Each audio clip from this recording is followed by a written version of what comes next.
नमस्कार.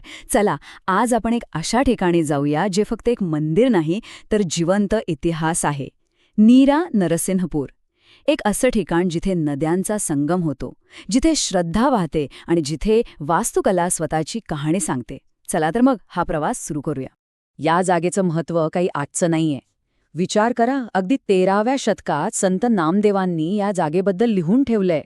त्यांच्या अभंगात ते म्हणतात की इथल्या नरसिंहाच्या दर्शनाने सगळी पापं नष्ट होतात आणि नीरा भीमा संगमावर स्नान केल्याने शरीर आणि मन दोन्ही पवित्र होतं. या एका उल्लेखावरूनच आपल्याला या स्थानाची आध्यात्मिक ताकद लक्षात येते. तर मग कुठल्याही महान स्थळाची गोष्ट सुरू होते ती त्याच्या जागेपासून. चला तर या प्रवासाच्या पहिल्या टप्प्यात आपण नीरा नरसिंहपूरच्या पवित्र संगमाबद्दल आणि त्याच्या पौराणिक महत्त्वाविषयी जाणून घेऊया. ह्या मंदिराचं लोकेशनच इतकं खास आहे.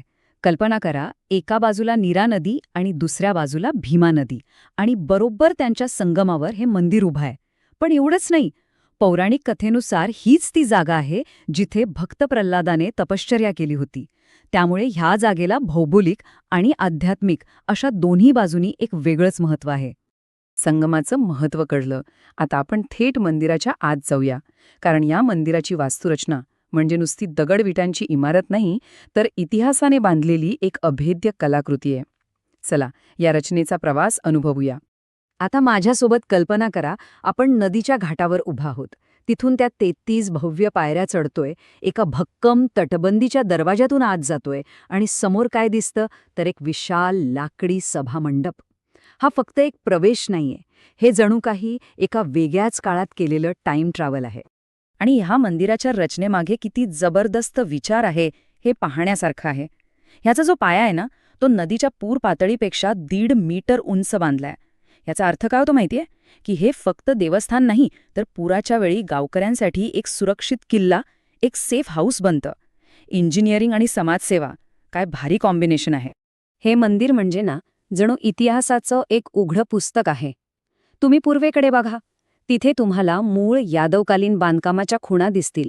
आणि मग पश्चिमेकडे वळा तर 1787 मध्ये पेशव्यांनी उभारलेला तो भव्य दरवाजा आणि मुख्य रचना. एकाच जागेवर 2 वेगवेगळी शतकं जणू एकमेकांशी गप्पा मारत उभी आहेत. ह्या वास्तुकलेची काही वैशिष्ट्य तर अक्षरशः अवाक करणारी आहेत. तो शनिवार वाड्याची आठवण करून देणारा दरवाजा बघा, आतल्या सभामंडपातलं ते लाकडी कोरीवकाम अद्भुत आहे. आणि तो नगारखाना, जिथून पूर्ण परिसरावर नजर ठेवता येते. आणि शिखराकडे नजर टाका, 1-2 नाहीत, तब्बल 176 मूर्ती कोरल्या आहेत. आणि हो, सगळीकडे दिसणारी ती हत्तीची शिल्प, ती तर या जागेला एक वेगळंच सामर्थ्य देतात. चला, बाहेरून सगळं बघून झालं. आता या मंदिराच्या अगदी हृदयात म्हणजे थेट गर्भगृहात प्रवेश करूया. बघूया तिथल्या मूर्ती आणि त्यांच्या मागच्या कथा काय आहेत. आता नरसिंह म्हटलं की आपल्याला विष्णूचं ते उग्र रूप आठवतं. पण इथे एक वेगळेपण आहे. गर्भगृहाच्या बाजूलाच देवी लक्ष्मीचं स्वतंत्र मंदिर आहे. आणि म्हणूनच इथल्या देवतेला लक्ष्मी नरसिंह असं म्हणतात, जे विष्णूच्या शांत, सौम्य रूपाचं प्रतीक आहे. गर्भगृहात एक इंटरेस्टिंग गोष्ट आहे. तिथे एक नाही तर 2 मूर्ती आहेत. एक वाळूची, जी मूळ मानली जाते, आणि दुसरी काळ्या पाषाणाची. पण असं का? यामागे एक जबरदस्त इतिहास आहे. जेव्हा औरंगजेबाचं आक्रमण झालं, तेव्हा त्या मूळ मूर्तीला वाचवण्यासाठी तिच्या समोर ही दुसरी मूर्ती एका ढालीसारखी उभी केली गेली. ही कथा आहे श्रद्धेची आणि प्रसंगी केलेल्या संरक्षणाची. प्रत्येक ऐतिहासिक वास्तूमध्ये काही गोष्टी असतात. त्या फक्त वस्तू नसतात, त्या इतिहासाच्या साक्षीदार असतात. या मंदिरात अशाच 2 गोष्टी आहेत, एक घंटा आणि एक मूर्ती. चला, त्यांची कहाणी ऐकूया. ही टाईमलाईन बघितली की मंदिराच्या इतिहासाचा आवाका लक्षात येतो. विचार करा, याची पाळंमुळं जातात थेट 5व्या शतकातल्या वाकाटक राजवटीपर्यंत. मग 13व्या शतकात संत नामदेव इथे येऊन गेले. मग 1739 मध्ये पोर्तुगीज घंटा आली आणि 1787 मध्ये पेशव्यांनी आज दिसणारं बांधकाम पूर्ण केलं. हा हजारो वर्षांचा प्रवास आहे. मंदिराच्या पश्चिम दरवाज्याजवळ एक मोठी घंटा आहे. पण तुम्हाला एक गंमत सांगू? ही घंटा मूळची एका पोर्तुगीज चर्चची आहे. हो, 1739 मध्ये चिमाजी अप्पांनी वसईच्या लढाईत विजय मिळवला आणि त्या विजयाचं प्रतीक म्हणून ती इथे आणली. विचार करा, एका चर्चची घंटा आज एका हिंदू मंदिराचा अविभाज्य भाग बनलीये. 15 किलो. हा आकडा काय असेल? हे वजन आहे त्या सिमेंट आणि दुसऱ्या पदार्थांचं जे मंदिराच्या मूळ मूर्तीवरून संवर्धनाचं काम करताना काढण्यात आलं. आणि जेव्हा ते 15 किलोचं आवरण काढलं गेलं ना, तेव्हा जो शोध लागला त्याने सगळ्यांनाच आश्चर्याचा धक्का दिला. त्या आवरणाखाली जी मूळ मूर्ती दडली होती ती होती तब्बल 5व्या शतकातली, वाकाटक राजवटीच्या काळातली. या एका शोधामुळे मंदिराचा इतिहास एका झटक्यात कित्येक शतकं मागे गेला. ठीक आहे, इतिहास बघितला. आता वर्तमानात येऊया.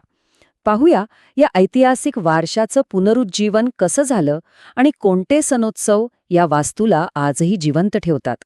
या मंदिराचा जो जीर्णोद्धार झालाय ना, तो म्हणजे इतिहासाचा सन्मान कसा करावा याचं एक उत्तम उदाहरण आहे. त्यासाठी खास तामिळनाडूहून कारागीर बोलवले गेले.